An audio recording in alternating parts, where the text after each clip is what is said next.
right? Because that's the fundamental of business. Like everybody wants more because, you know, that's what we do here. Woo, capitalism. More. Have a hard conversation with yourself. Do I want to grow? Right? And if the answer is yes, am I willing to do the things that I haven't done yet to get to that next level? Because that's what it's going to take. If only we could see ourselves and what we're doing on a daily basis. Like, would we say to ourselves, like, man, you're crushing it? Or, oh, you need to fix your shit. We'd be like, you are fucking up, bro.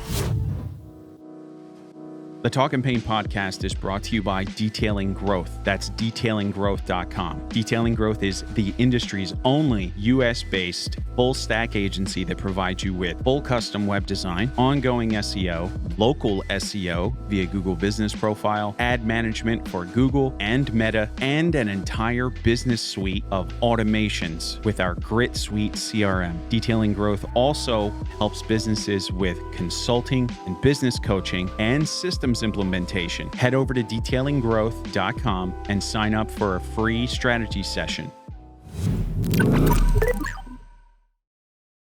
Hey everybody, thanks for tuning in today. Welcome back to another episode of the Talking Paint podcast, the only industry podcast that's bringing you real marketing advice that you can put to use every day in your high-end detail and auto film business. I'm joined today by my partner in Detailing Growth, Tyler Lordi. How you doing? Doing fantastic, man. It was 70 degrees here today, so can't complain. You are in Tennessee, and it was not 70 degrees here in Pennsylvania. It was kind of gross. We're gearing up for the holidays. It's like 3 days before Thanksgiving, and this is the time of year where we really see shops start to tighten. We see owner anxiety start to surface. I think something we really wanted to talk about is just kind of run down some things that you guys should be remembering in your everyday operation of your business. Because understanding this time of year is hard, but it's not an excuse for you to stop doing the things that you need to do. And it's also not an excuse to take action on growth. What do you think we talk to? Like 10 shops a day, 10 different people a day sometimes? Sometimes, yeah. Between the two of us. And the number one thing we hear is, I'm scared, I'm not sure, you know, what are the guarantees? And before we get into any of it, right? Nothing is guaranteed in your business. And that's like the number one thing that you should take away from this episode is that nothing is guaranteed and you will get out what you put in. 100%. Podcast over. That's it. Like, that's it. roll outro. Roll it right now. The main theme today we wanted to talk about is like, there are real costs when you stay stagnant and stuck.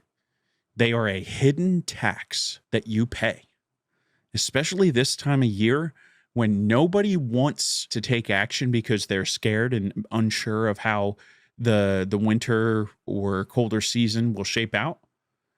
There are real hidden costs of just staying stagnant and not taking action. And they are extremely expensive. It's sad because most shops don't realize it until now, right? And it's just like that never-ending cycle of, I'm not busy, I got to get busy. Spring hits, I'm busy, right? Summer, and until now, oh my gosh, well, those guys are busy, right? But then thinking back, it's like, you didn't do all the things you needed to do in the first place. So why are you shocked? Exactly. I think a great example is one of our clients who's in Florida, Detail Tech. I've been working with Detailing Tech for a long time. He's a part of Detailer OS in my one-on-one program. And Roberto, who's the owner, he's young, early 20s, maybe 22. And he's an ESL, like English is second language for him. So naturally, that puts him at a disadvantage when it comes to talking to high-ticket clients for trying to sell multi-$1,000 jobs. It's been him, a little bit of part-time help that's kind of come and go sporadically, and his father. Do you know that last month, this two-person team did $50,000 out of their shop? 50 Crazy. grand out of this. Dude, 50 grand for a two-person shop is wild. Fantastic. It's almost double what it should be. And do you know what the number one thing was that he took on and decided to do and we systemized was follow-up. Let me tell you about how simple this was. We pulled up his Google Calendar. Every day at 10 a.m., we slotted an hour for follow-up and marketing actions. And it didn't matter anything else that was going on that day. Polisher went down, film got squeegeed, and like he finished whatever he was doing. He went and did the follow-up every single day and still does it every single day. And he went from not having any work to us implementing this time block for him to now having so much work that he's genuinely pushing people out further than he ever has before. And all it took was one repeating Google Calendar event and maybe a little bit of help from Chip on like how to talk to people. But it was just the action of him saying, okay, I'm going to commit to this and I'm going to show up intentionally for this. And I'm not going to let anything else get in my way. And if the work stacked up in the shop, that means he'd come in a little earlier or he'd stay a little later. And like, that's just what you have to do when you're at that stage. And that's all it took was just setting that one calendar reminder. And like, I think that's a really great example of sometimes it's as easy as that. Sometimes it's not. Right. And I mean, I argue that it is. Right. I mean, think about all the people that they don't do that. They want more business. They want more business that they run to Facebook ads or Google ads or anything other than them actually talking to more people. Because that's what it comes down to. Just if you don't have jobs, literally, like it's simple as just talk to more people, right? Because people are our leads, right? They have cars. Like you could do a million other things, but if you need more work, you've one thing to do: talk to more people. And so like him putting it on the calendar to be intentional for that hour to talk to more people, whether it was following up or, you know, whatever else, like that's amazing. And it paid off. You and I do it every day running Detailing Growth as a growth agency because we do so much in a day to work for our clients and then to work inside the business and work with our team that if we didn't time block, there's no way anything would get done. Yep. We do that every day and it's not even related to the shop. And truthfully, it's that much more of a hack and multiplier when I was in the shop more full time, like not doing this because like my shop runs every day and those guys take care of it. And when I was there and I cut time in for specific actions, I was extremely efficient at that. Like to the point where like I'd be twiddling my thumbs by the time the end of the hour came. And you can do that with any action in your business, anything. You can systemize it like that with one recurring Google Calendar event and 30 seconds of your time. Is it easy to stick to that? That's up to you, right? Like that's up to the person. I'm not going to lie. Like there's times where I set my calendar and I go off and do something else, right? Like we're all human. But when it comes to your lifeblood of your business, like you really need to have, you know, non-negotiable set, and like that hour needs to be for that. Yeah. You know what I mean?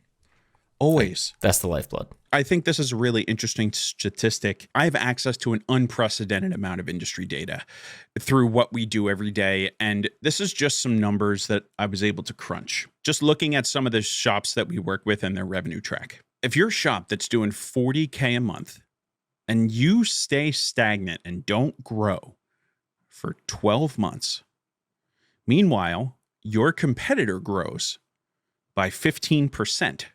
They don't just get ahead. You relatively lose $72,000 in market position. Now, I don't know anybody that can afford to lose $72,000 of fucking anything. Like, that's a shitload of fucking money. That's just from you not taking action and just staying the course. Now, if you're happy with where your shop is at and you don't want the growth, because you love what you've built and you're okay with it, then fine. Ignore everything I just said. But like almost none of our clients kind of bring that mentality to the table. They all want more, right? Because that's the fundamental of business. Like everybody wants more because, you know, that's what we do here. Woo, capitalism. more. The other side to that is like every day and every month that you delay taking action and building systems and investing in the right areas of your business, you are paying an invisible tax. And it's not on the P&L, and you're not going to see it when you look into the data and the numbers, but it's definitely eating margins because it shows up in ways that you genuinely don't think of. The tax shows up in the lead that you lost because nobody called them back. And the $2,500 ceramic coating job that went down the street because they had a video that showed the process, or that other shop had speed to lead dialed in. These are what inaction costs. I'm hoping that you listening, if you understand this concept, you can see it in the business. I can't tell you how many times a week I get from a customer like, hey, I closed that job because we sent them that video, right? Or I closed that job because, of something on the website, or because we had this system set up in our shop. It doesn't take rocket science or like these massive, crazy systems and operations to close deals consistently. No, it's just need to fill the tiny gaps. That's it. It's one small action at a time. Yeah. One small action compounded with lots of little actions nets you a shitload of action and movement. You know what I think it is too? Like as business owners, we're too proud to like admit something's wrong a lot of the time. Right. And so when the little things happen, it's not a big deal. I'm just going to forget about it. But right, those things start to compound, little thing, little thing, little thing. And all of a sudden, if you had just documented, it shows up on as a chip. Yeah. And then it stacks up and it gets heavy. Yeah. Yeah. And if you just had went back realistically and documented those little things and just tweaked them little by little, it would be a huge difference, right? We got to stop avoiding things. We got to address them. I think that's one of the hardest parts is like we all want to feel like we're in control of our business, and we all want to feel like we have it nailed down and we know where we're going. But at the end of the day, if we can zoom out and like if you can have an out of body experience and like hover above yourself, can you imagine if you couldn't see it every day, but when you stepped back and looked at yourself for everything that you didn't address and didn't take action on, can you imagine if you had like a Post-it note on your back? You'd be walking around half yellow or more than half. You'd probably have to buy stock in Post-its. Dude, that's going to make an awesome visual. Just imagine how that stacks up and adds up, right? And you can't see them every day because you're so focused on all the other things going on, but we're not mindful enough to stop and take note of those things. It's not even taking note too, like it absolutely is, but like it's not even just that, but it's like we're afraid to be vulnerable and ask honest questions that we know will, help solve our problems, right? And it's funny because I was talking to a mentor of mine the other day, and they were in a tough time, and I'm like, well, I'm thinking, we look at our mentors and we're like, you can't possibly have had a tough time, right? Like they're perfect, right? But no, I'm kidding. But he was talking to John Maxwell about a problem he had, right? And so like if we understand that there's levels to this stuff, and even like our mentors and the people that have sold multiple businesses, made tons of money, that they've got it figured out, they have problems, and truly we should be looking at them and realizing, okay, if they have problems and they ask the questions, shouldn't we be asking questions too? How are we showing up for ourselves, and how are we looking after our future by examining the actions that we've taken? How are we looking out for our future self? How are we looking out for our future growth? The people that we're going to bring into our business and are going to come into our life, how are we looking out for them based on the actions that we have taken every day in our business and in our lives? I think that's a really important piece for everybody to just give consideration to. I also want to segment out into this next piece, and I had this written down, and that's about how the actions we take also show up as either tangible or intangible in the business every day. Because there's this psychological barrier that's in front of us when it comes to investing in intangible growth. We see shop owners drop $5,000 on a lift without a second doubt. but ask them to spend that amount on any marketing or anything that doesn't have immediate ROI or is a long-term game plan. And it's all of a sudden out of the question, or like it feels like it goes against everything that they believe in. And I've been trying to figure this out for a while. I don't know whether it's people just aren't developed enough to see that, or they're too busy to like have awareness of it, or just they're so focused on the tangible and like right now and what's in front of them that they're incapable of seeing down the road. Because I think if you're running a business like this every day and you don't have the long-term game plan in mind, like what's my 5-year and what am I doing to move towards that, then the only thing that you do end up is just grinding yourself into the ground every day. Is it the detailing sector and just their lack of awareness? Or does it attract a certain individual that doesn't believe in long-term gain? Which is it? Because I can't quite figure it out. You know, I'd venture to say, truthfully, like investing in things that we don't see an immediate ROI in is super uncomfortable. And nobody likes to be uncomfortable. Didn't our buddy say the other day, our one mentor that we work with as an agency operator, we needed to have more uncomfortable conversations, harder conversations. Yeah, harder conversations, right? And you could have that conversation with yourself, right? Like you have more harder conversations with yourself. If you have a partner, like absolutely, right? You have to have harder conversations more often. But I think as maybe a one-man show, even like have a hard conversation with yourself. Do I want to grow? Right? And if the answer is yes, am I willing to do the things that I haven't done yet to get to that next level? Because that's what it's going to take, right? You got to do the hard thing. Yeah, that's it. Right. And so like investing, for example, in marketing or things that don't produce an immediate ROI, right?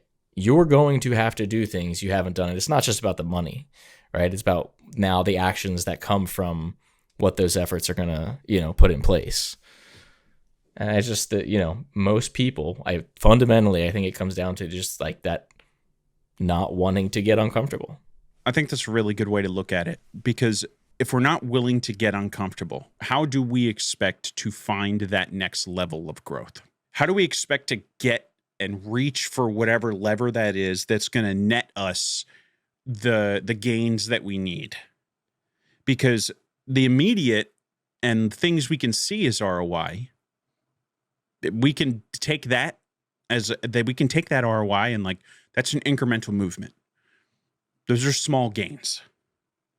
But the investment in a thing that you can't see, that you need to really have a hard conversation with, those are the things that are often the biggest multipliers, right? And those are the things that like make you uncomfortable right in here, right in your chest, and make your stomach flip over because you're scared.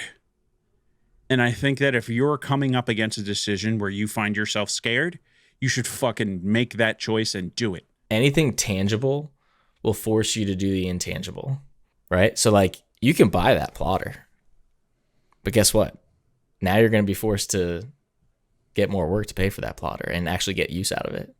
Mm-hmm. Which is valid because you need the plotter to be efficient, or if you're really good at what you do, you may not. But like most guys getting into that game definitely want the plotter and need it. But like you spend $7,000, $8,000, $9,000 after shipping, what are you doing now to turn that investment into money? Well, guess what we have to do now? We got to do more marketing to get the jobs.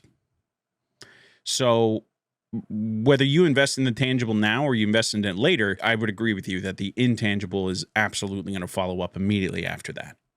Yeah, listen, it doesn't have to be like your typical marketing, right? Like again, we were talking about follow-up. Like, cool, if you weren't doing the hour of follow-up before, you better do it now, right? You want the sale? You want them closed? Now you got to do follow-up. That's what you don't realize when you get the lead. When you get the lead, that's the tangible. Oh, I see it. I see it now. I have a lead. That's money. Potential money sitting there. Ah, damn it. They didn't answer the phone.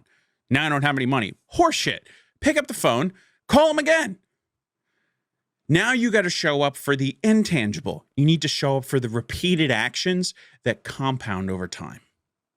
So with every action comes another action that must follow. It's not just one thing or the other. It's the system of both.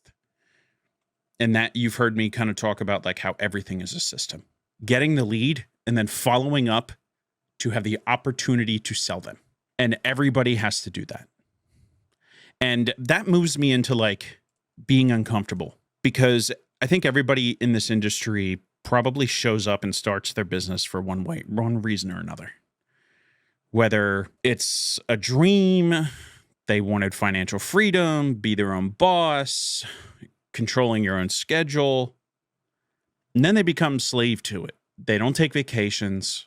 They just work themselves to death. And they're not willing to put the extra time in on the weekends, get up early, stay late, work late, learn new skills, take advice from somebody, and then actually take action on it. If you are a shop that's doing a high amount of ceramic coatings, you're doing paint protection film, you're going to go through supplies and you're going to burn them up. What if I said that a shop that's doing $80,000 a year could save 15 grand on just microfiber towels by switching to one new vendor? And that is why this podcast is brought to you by Autoality, the home of the Detailers Club. Autoality is a huge operation that you can sign up for online. It is a one-time $50 per year fee that gets you access to the Detailers Club, where you will find the best prices and the best service and the fastest shipping speed in the entire industry. I have been using Autoality in my shop for the entire time I've been running it. Even while I was mobile, I was using Autoality. Sign up for the Detailers Club at autoality.com. You and I talk to people that I would say we probably disqualify 80% of the people that we talk to. Maybe even 90%. 90% of the people that come through our pipeline to talk to us because they want to grow, they want more business, but they're not at a point where they can separate the things that they need to do and need to learn how to do from the reason that they started, which is like they want freedom without the work, right? And I have one question I want to ask everybody that's currently sitting in any position that they're not happy with. How's that working out? I bet it's not good. I bet it's not good. When was the last time you actually stopped work to unplug? And Tyler, what's the response that we usually get? Never. I'm too busy. Can't do that. Too many cars to work on. Too skinny. You traded one boss for 100 bosses, which is your client list.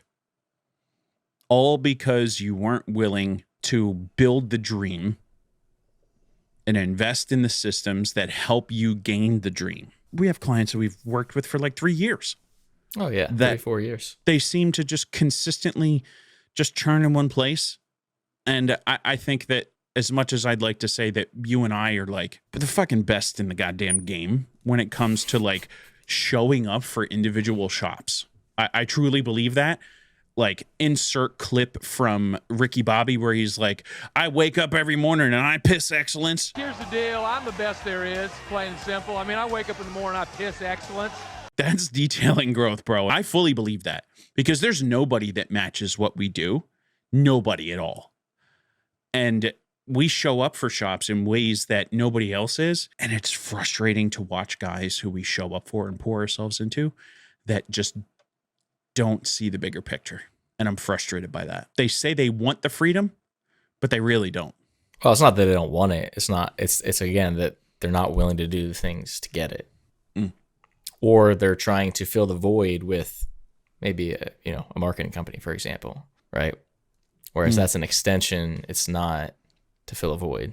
We could probably beat that horse saying this. Like, you just can't pay for that next thing to get to that next level and then just like keep doing what you're doing.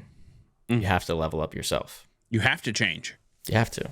It's a requirement. Change is inevitable. Excuses are expensive, man.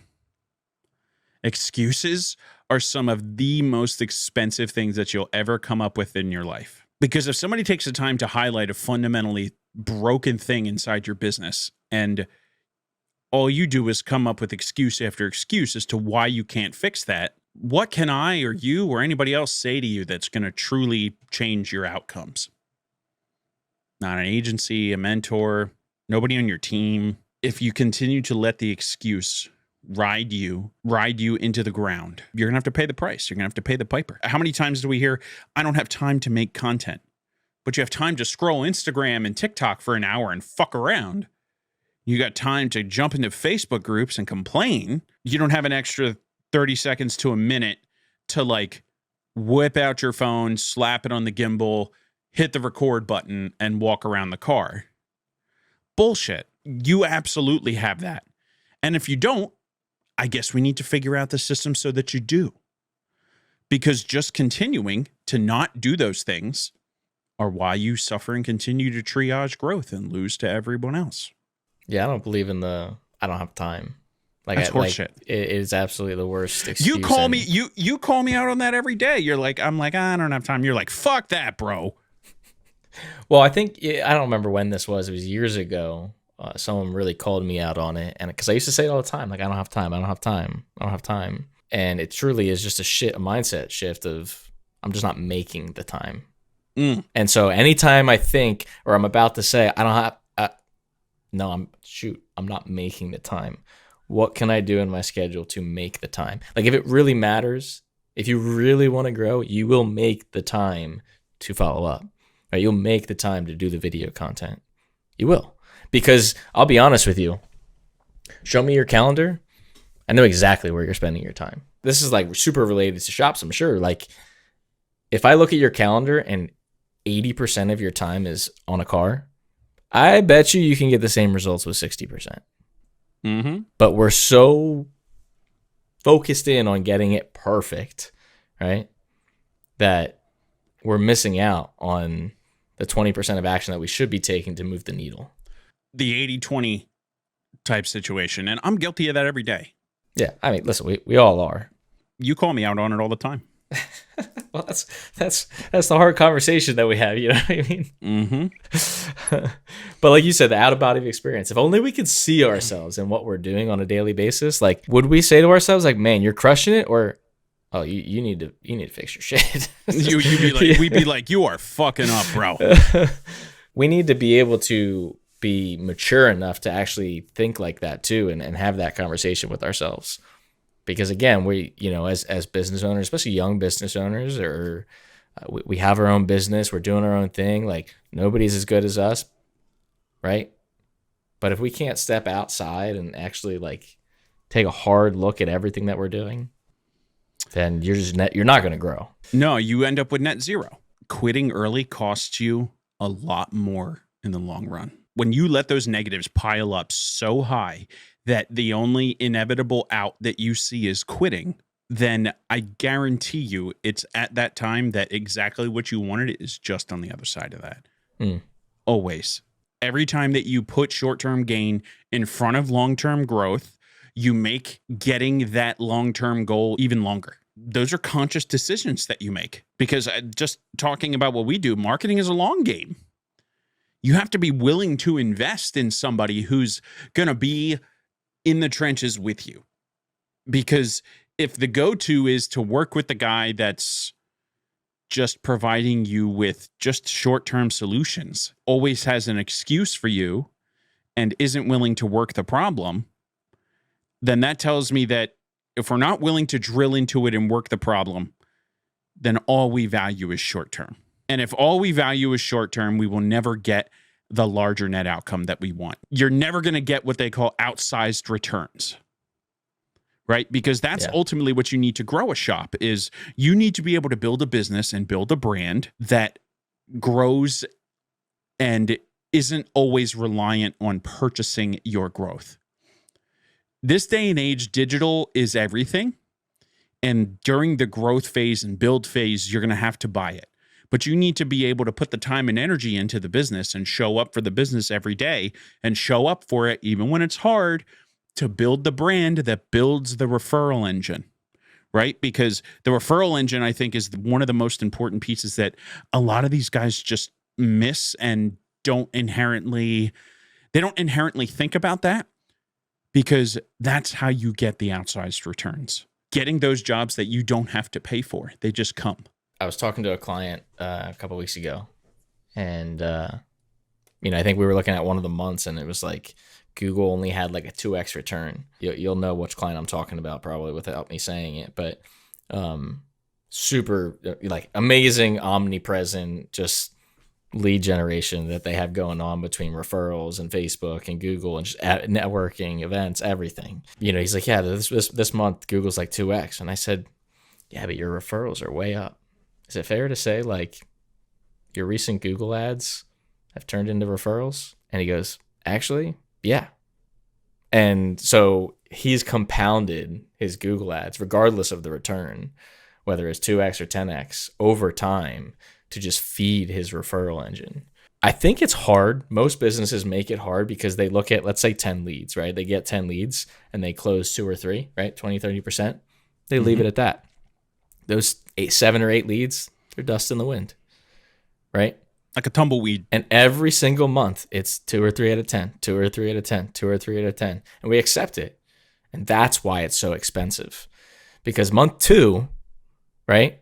Now you have 16, 18 leads, right? Or whatever the math. Yeah, my math's probably not mathing, but you know what I'm saying? Like you have 70 to 80% of the leads from not only that month, but the month before. And then month 3, you have 3 months worth now, and so on and so on and so on. And then all of a sudden, those 7 or 8 that didn't close, now they're starting to close, right? That's why it's so expensive for people, is because they stop paying attention to the 7 or 8. And they stop following up, which is why we hammer on it. And follow up is just a message. It can be a phone call. It could be an email, something that says hello. I think that the bigger picture here is that consistency is the tax that you pay for compounding, and most people refuse to pay it. You have to be consistent, because if you want compounding and outsized outcomes, you have to pay the tax. And consistency is the currency that covers the tax. And if you're not willing to be consistent, you're not going to get what you want. Yeah, I mean, this isn't Uncle Sam tax. Is there like another uncle for this one? It's like the good uncle. Yeah, exactly. Well, this is the Funkle tax. The Funkle tax. The Funkle tax. We like this tax. Exactly. You want to pay it. Because it's the one thing that you can control. Nobody's surprising you with it. That you can systemize down to 1 hour per day repeating calendar event. What if that's the only thing that's stopping you from growing, is just setting that calendar event every day, or just one time you create the recurring calendar event Monday through Friday? What if that's the one thing that unlocks another 30 to 40% growth in your business? And you're just going to sit there and tell me that it's too crazy. Horseshit. You're just not willing to accept the boring part of the work and the part where you show up and don't get anything out. And I think if more people were willing to show up for that and maybe take a little bit more shit, eventually it doesn't feel like you're taking shit anymore. It just comes with the territory, because you know that that's what you have to do to show up for growth. I would bet 9 out of 10 people, that's all they would need to do. Oh, yeah. Easy. They love to just say that it's just text messages. I texted him again. Like, motherfucker, have you picked up the phone? Did you leave a voice note? Did you send a message? Did you send an email? Selfie video? Hey, just checking in with you. Yeah. Have you sent a video? Or like, have you sent anything? God, send a meme and like do something, because ultimately everybody's in control of their own growth plan, and anything that you do starts and stops with you. But Gabe, I don't want to be that business owner that's like coming off like we're bugging them. I don't give a like fuck. Aggressive. I don't give a shit. Because guess what? They're not paying your bills. They opted in for your service, Tyler. Mm-hmm. They opted in for what you're offering, and the only thing you can do is be a professional and cordially follow up with them until they tell you to pound fucking sand. Or die. Or fucking die. That's it, man. Like, no bullshit. That's the truth. Is like, you got to keep following up. All right, well, guess what? There's even AI tools chip for business that we have inside of Grit Suite that can handle some of this for you. Chip that can handle some of your inbound leads for you and help you with this. There are tools and options available, but guess what? You still need to show up for it. You still have to show up and be there. You can't just say, oh, well, I guess I'm not going to get it. Fuck that. And I'm getting upset now. My blood pressure's getting up there now because I've been doing this for 5 years now. I've been working hand in hand and I grew a shop faster than most of everybody has ever done before, grew it massively, and I burnt it to the ground, and then I rebuilt it, burnt it to the ground, and then I rebuilt it, and I've worked with everybody in between of every size across the industry. Everybody that's done $0 and shops who are doing like $300,000 a month. And the one universal truth that I can tell you that everybody has is that nobody is willing to be told that they are wrong about one specific thing until I can show them that they are wrong. Show up, try, and do something different. Do something once. Maybe this is a problem for this specific industry. Maybe it's not. I think a big problem is that we're so focused on what other shops do. Oh, well, they don't run Google ads. Or, oh, well, this guy says they just get business because their grandmother sends it to them. And like, they don't. I heard the other day from a shop, there's like, well, these guys are doing a boatload of money and they don't run any Google ads. That's what they said to this other shop. And meanwhile, I found out that they were spending thousands on Google ads. Oh, yeah. Please stop listening to anyone else that just isn't you. Exactly. Right? When it comes to comparing your shop to theirs or their lead generation strategy, right? Especially different. I don't care if you're even in the same market. Like, they're not you. Everybody has a different market position. Everybody has a different way of how they portray their business, and it attracts different types of people. When you become known in a market, you're being out-marketed or somebody has more reviews than you. Well, guess what? You just need to show up, man.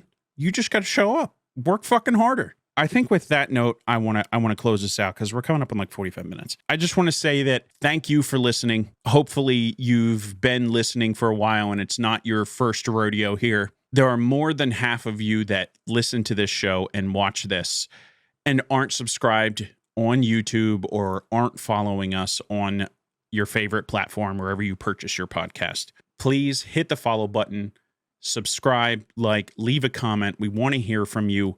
The number one thing I want you to do today is to take action on is sign up for our newsletter. Join it down in the description.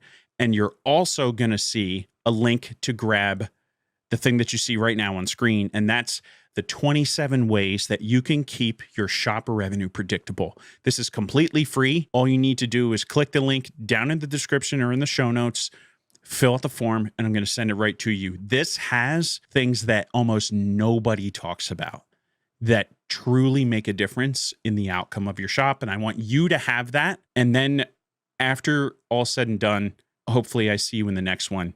Say hello to me on Facebook. Say hello to Tyler. Drop us an email. Schedule a call with us if you're interested in having us work on your business and in your marketing with you. And when you're done with this video, I'm going to show you what looking with us looks like when you watch this video right here. At Detailing Growth, we don't just build websites. We create conversion engines. And we've done it hundreds of times for some of the biggest, baddest shops in the entire country. Choose and go with Detailing Growth. I highly recommend Detailing Growth if you want to grow, if you really want to excel in your area, and if you want to dominate your competition. You guys are the most professional looking shop, top to bottom. They are amazing. They know what they're talking about. They know how everything works. So if you're looking for marketing for any type of detailing company, vinyl wrap, PPF, or coating window tint, I recommend them 100% 5 stars all the way around. They turn to Detailing Growth to get them and their websites dialed in, and we can do the same for you. Hit the link below and let's get started.